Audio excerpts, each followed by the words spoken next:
Good morning, good afternoon, and good evening. Welcome to my weekend live. My name is Francisca. I am tuning in from Toronto, Ontario, Canada. For those of you who do not know me, I am a Cameroonian by birth, Jamaican by heritage, a Canadian citizen by choice, and a Torontonian by design. Today I'm going to talk about your favorite child or your favorite student. What not to do. So, the first one is unequal treatments. Avoid giving preferential treatment to one child or student over another. This includes privileges, attention, or rewards. Okay, don't treat them just because this one is more intelligent than the other.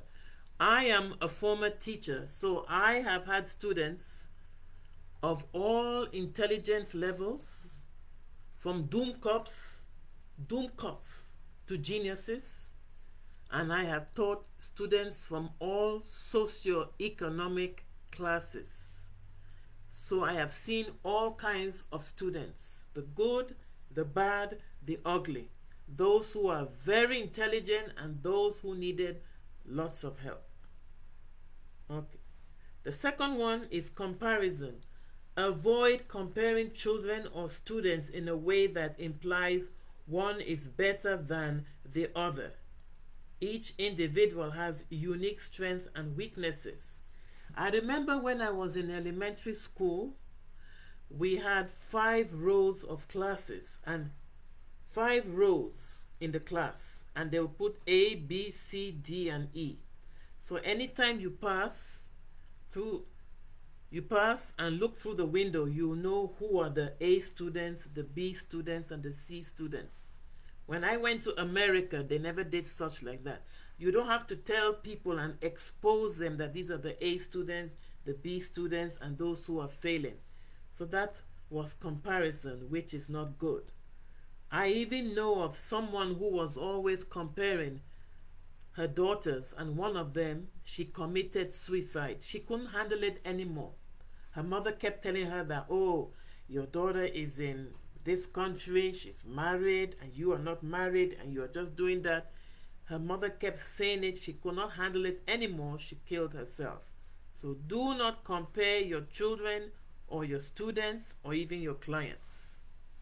The third one is public displays of favoritism. Be mindful of how you express your approval or disapproval. Publicly praising one child while ignoring or criticizing another can be hurtful. I know of somebody who has 7 children, and they told one of their relatives, their in-laws, that son of theirs is their favorite son. So she told them, don't say it out loudly. If you have a favorite son, husband and wife, you should keep it within you. Don't expose it and don't say it out to people in the public. It does not sound good because word goes around. Walls have ears. Once you mention that to somebody, they're going to repeat it and tell other people. So do not tell people that one is my favorite child. You keep that private and secret between husband and wife. So, number 4, ignoring individual needs. Recognize and cater to the unique needs and strengths of each child or student. Avoid focusing solely on one person's needs and neglecting others. We all have needs, so do not focus on one other person's needs and ignore the other. I even know of one person, a lady who had 2 daughters. She was strict with the first daughter and not strict with the second. So the first daughter said, Mom, why are you so strict on me and you're not strict on my sister? You know what she said? Because you are the first girl and your sister has a different personality from you, which is not fair. Just because you're the first girl doesn't mean you have to be strict on the first daughter and you're not strict on the second. In my opinion, be strict on both of them. Okay. So the next one now is parental involvement. Be aware of how your actions might be perceived by parents. Open communication with parents is essential to ensure transparency and trust. The next one is creating competition. While healthy competition can be beneficial, fostering an environment where children or students are constantly pitted against each other can be damaging. Don't keep comparing your children or your students that this child, oh, your sister has A grades and you cannot get an A. Maybe your student, maybe your sister is more academically inclined. I'm sorry. Some people are more academically inclined, others are more entrepreneurial. They want to pursue a vocation. There's nothing wrong with that. And I want to share a story with you. There was a case of two students who came to look for a job. True story. They both had PhDs. They both had terminal degrees. The first one had straight A's from bachelor's, master's, and PhD, all A's, but no extracurricular activities, no conferences, no interest.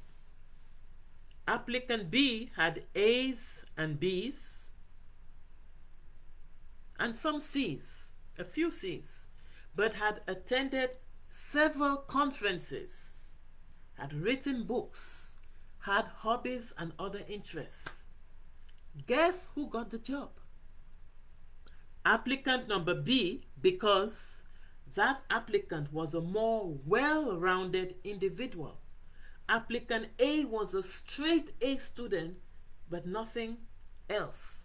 Employers would be afraid that you might take their jobs. If you have straight A's and you don't have nothing else to show, they may be scared that you're going to outsmart them on the job.